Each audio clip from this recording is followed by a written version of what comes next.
Great. My driver's side halo lights are out. What am I supposed to do? Anyways, I picked up the LUX H8 189 model bulbs. They're supposed to be brighter, whiter, and last longer too. When you open up the box, you get this nice piece of foam for protection.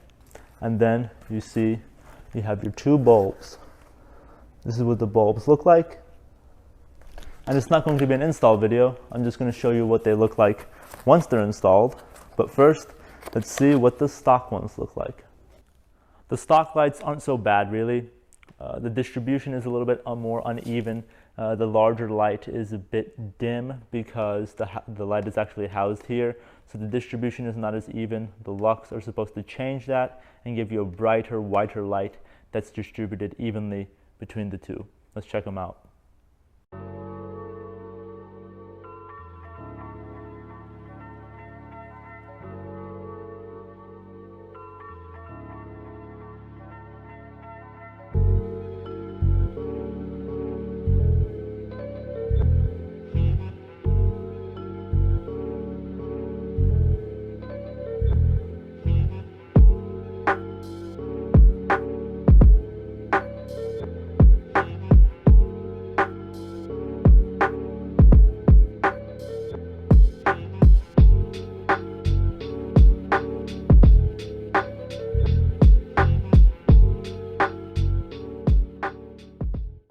I hope you enjoyed the video, and I'll see you later.